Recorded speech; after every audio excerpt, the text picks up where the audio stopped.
The reigning Ivy League Player of the Week will lead off for Yale. The shortstop, Courtney Ponce, was 7 out of 10 at Cornell just a week ago. Missed the first 6 conference games with an injury. Goes after the first pitch, chopped to third. Martinelli fires across the diamond, 1 out. Ponce's still hitless on the weekend, but she's shown what she can do at the dish. And now the freshman Maya Seifert, who's quietly been one of Yale's better hitters this year. 304. No homers, 3 RBI. Doesn't hit for a lot of power. Only 1 over 17 hits has gone for extra bases. That was a double.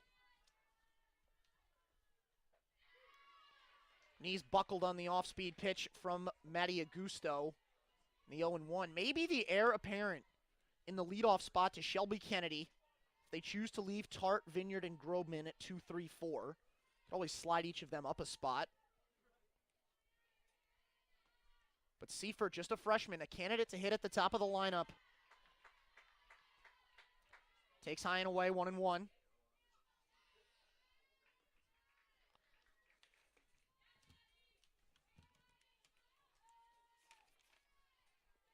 Seifert did not play in Game 2 yesterday. She was 1 for 2 with a walk in Game 1.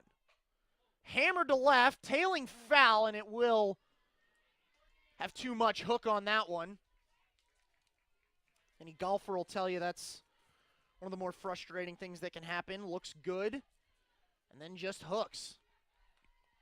Got golf on the brain, of course, with the Masters coming up next weekend.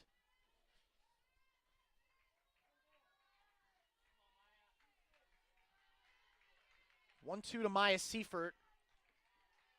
Looking to try to start something here for the Bulldogs with Kennedy on deck. Fastball high and away, count even up 2-2.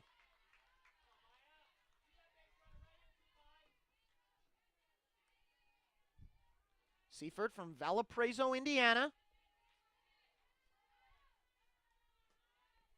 His mom was a Division I basketball player. The 2-2. Gapper on the run is Gray. It's not going to be caught. Second hit of the weekend for Maya Seifert, and Yale's got a base runner with 1 out.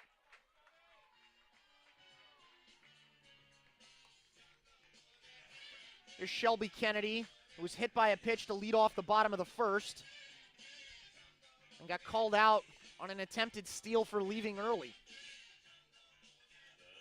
Kennedy, who's Yale's nominee for the Senior Class Award that's celebrating loyalty and achievement for staying in school. Twice an All-Ivy Leaguer. Active around the community and on campus here at Yale. Little flare, that's going to drop in. 2 straight hits for the Bulldogs. Seifert will hold up at second. Yale has 2 on for Annie Tart. Not trying to do too much there. Kennedy goes with the pitch and shoots it over the head of Callista Almer.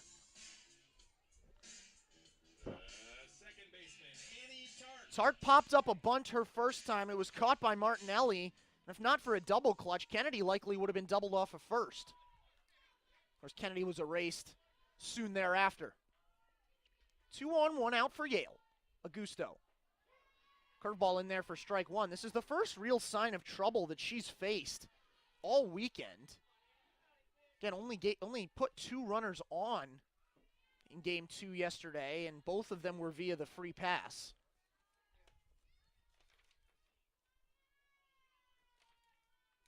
Augusto deals, and that one misses high to Annie Tart.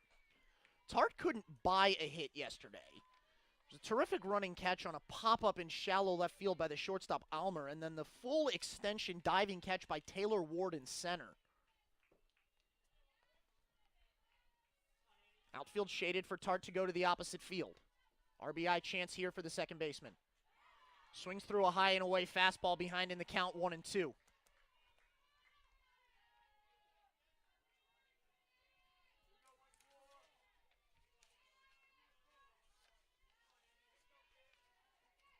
Tart's 0 of 1 today. She came into the game hitting .293 with 11 driven in as she fouls that one off. Still looking for her first home run of the year. She does have 3 doubles, no triples. Exactly what you want out of the 2-hole. Handles the bat well.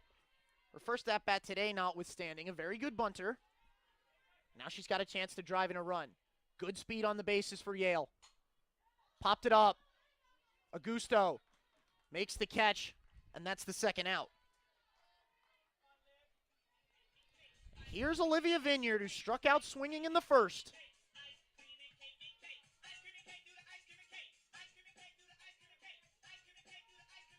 Been one of the more consistent producers for the Bulldogs at the top of the lineup. Was hitting .381 coming into the weekend. Still at .367 after the 1 for 6 yesterday. 0 for 1 today. Goes after the first pitch. Left center field gap. That's going to be dropped. 1 run will score. Being waved around is Kennedy. Vineyard will hold up at second. The game is tied, and now she'll take off for third on the errant throw in. They're going to give Vineyard the hit, so a 2 RBI double. She'll take third on the throw, and Yale is right back in the game.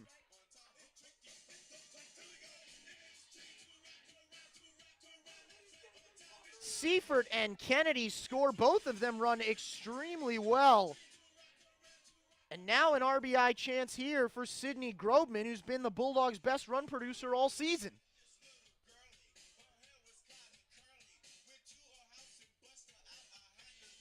First 2 runs given up by Maddie Augusto on the weekend. So we'll have a mound visit. Coming into the weekend, Dartmouth's ERA as a team was .638.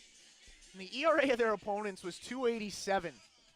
And they've put up crooked numbers offensively through 2 games here today to try to change that script. But Yale's going to do their best to grab game 3, and a big hit by Olivia Vineyard ties the game up. It was a tough play for McFadden. Ball deflected off her glove. It's a play that you'd think she'd want to catch. She's on a full sprint near the warning track. It's a tough ask for someone that's contributed so much on the season, especially this weekend for Dartmouth. Here's Grobman, who singled in the second. Goes after the first pitch, and that'll get a run home. It's an RBI signal for Sydney Grobman, and Yale takes a 3-2 lead.